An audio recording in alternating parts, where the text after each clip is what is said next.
Part 1లో జరిగిన story. Madhavi, పంకజం వాళ్ళిద్దరి ఇల్లు ఎదురెదురుగా ఉంటాయి. పంకజం భర్త ఆమె బద్ధకాన్ని భరించలేక ఇల్లు వదిలి పారిపోతాడు. భర్త వెళ్లిపోయిన తర్వాత తను తల్లి కాబోతున్నానని తెలుసుకుంటుంది పంకజం. తర్వాత పంకజం 2 గుడ్లు పెడుతుంది. ఒకరోజు పంకజం పట్టపగలే తలుపులు బార్లుగా తెరిచి నిద్రపోతూ ఉండగా ఒక కాకి పంకజం వాళ్ళింట్లోకి దూరి ఆమె గుడ్లను ఎత్తుకుపోతుంది. తర్వాత కాకి గుడ్లను తినబోతూ ఉండగా అప్పుడే అక్కడికి వచ్చిన కళ్యాణి, ఆమె భర్త మాధవ్ కాకిని తరిమేసి ఆ గుడ్లను తీసుకుని తమ ఇంటికి వస్తారు. తర్వాత ఆ గుడ్లలో నుండి 2 అందమైన పిల్లలు పుడతారు. వాళ్లను కళ్యాణి, మాధవులిద్దరూ తమ సొంత పిల్లల్లాగా ప్రేమగా చూసుకుంటూ ఉంటారు.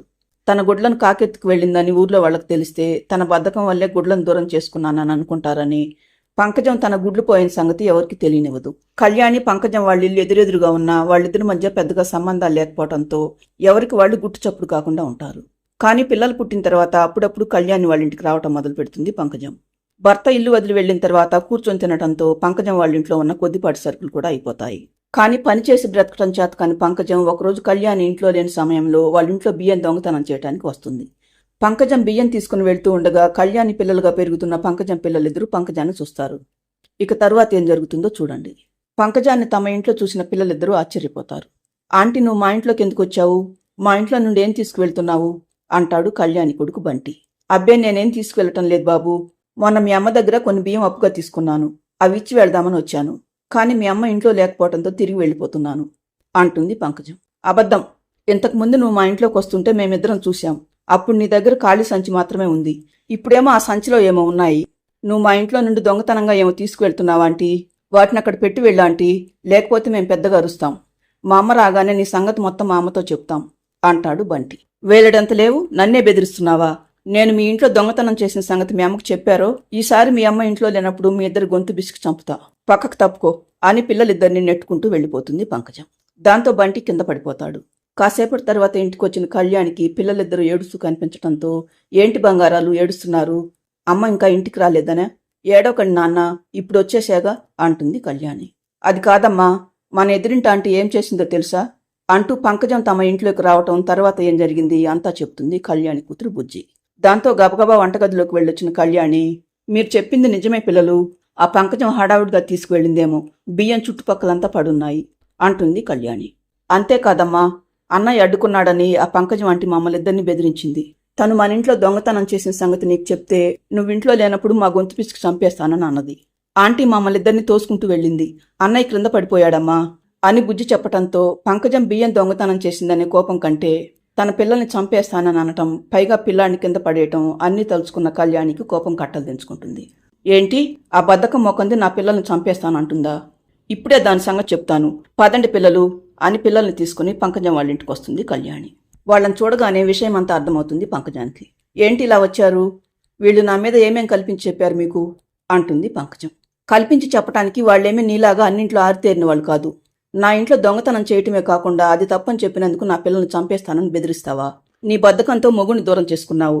కష్టపడి పని చేసుకుని బ్రతకటం చేతకాక ఇప్పుడు దొంగతనానికి కూడా దిగావా అంటుంది కళ్యాణి. దాంతో పంకజం కూడా విరుచుకుపడుతూ, మాటలు జాగ్రత్తగా రానివ్వు. నా గురించి మా ఆయన గురించి మాట్లాడటానికి నువ్వెవరు? అయినా చిన్నపిల్లల మాటలు పట్టుకుని మా ఇంటి మీద గొడవకు రావటం ఏంటి? మీ పిల్లలే ఇల్లంతా అల్లకల్లోలం చేసి అది తప్పని చెప్తే నా మీద దొంగతనం నెరవేస్తున్నారు అంటుంది పంకజం. అలా మాట్లాడటానికి నీకు అసలు సిగ్గనేదే లేదా?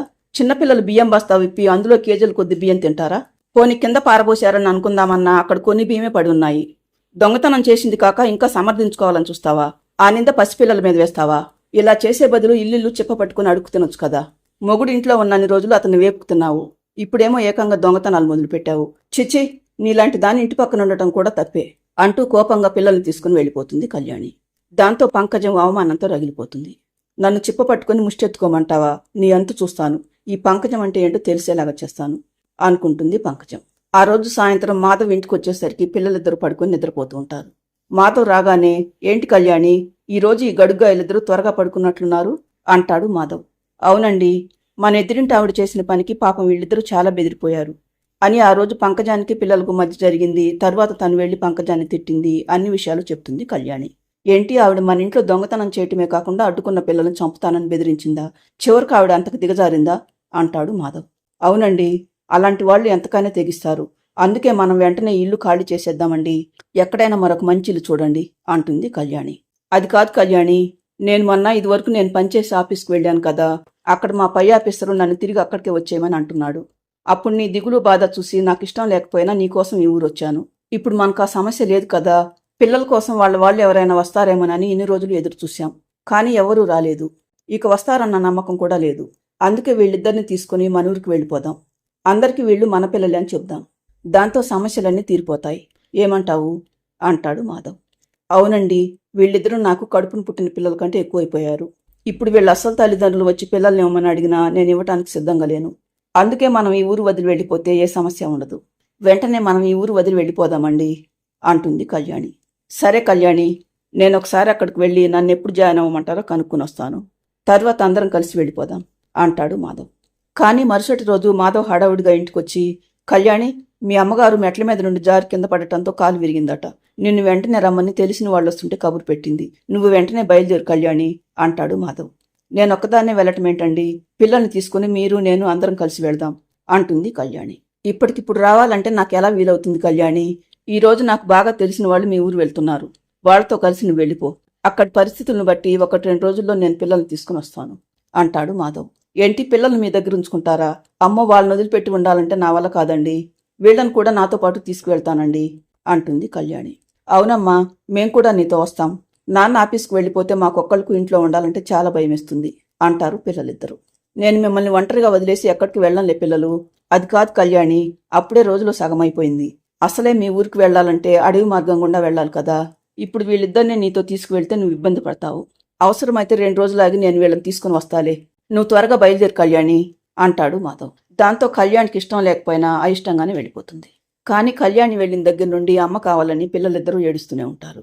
మరుసటి రోజు తెల్లవారగానే తల్లి కోసం మళ్ళీ ఏడవటం మొదలు పెడతారు ఆ పసిపిల్లలిద్దరూ. అబ్బా, ఆపనరా మీ ఏడుపు.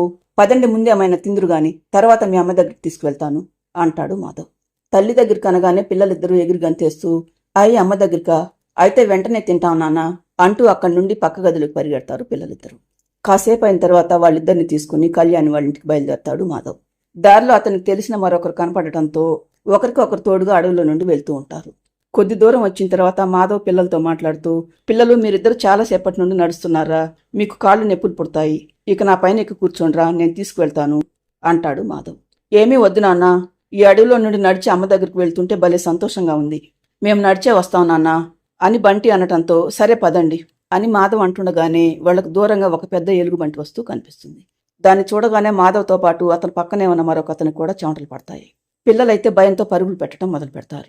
ఎలుగుబంటి దగ్గరకు రావడంతో మాధవ్ మరొక అతను కూడా వెనక్కి తిరిగి పరుగు లంఘించుకుంటారు. అలా కంగారులో పిల్లలిద్దరూ ఒకవైపుకు, మాధవ్ మరొక వైపుకు అడవిలోకి వెళ్ళిపోతారు. అలా అంత పెద్ద అడవిలో తండ్రి పిల్లలిద్దరూ చెరో వైపుకు వెళ్ళిపోతారు. మరి అంత పెద్ద అడవిలో మాధవ్ తన పిల్లల్ని మళ్ళీ కలుసుకుంటాడా? ఆ పసిపిల్లల గతి చివరికి ఏమవుతుంది? పిల్లల మీద అతి ప్రేమ పెంచుకున్న కళ్యాణి పిల్లలిద్దరూ అడవిలో తప్పిపోయారంటే భరించగలదా? అసలు ఆ పిల్లలిద్దరూ తన పిల్లలే అని పంకజం ఎప్పటికైనా తెలుసుకుంటుందా? ఈ స్టోరీ అంతా తెలియాలంటే పార్ట్ 3 చూడండి.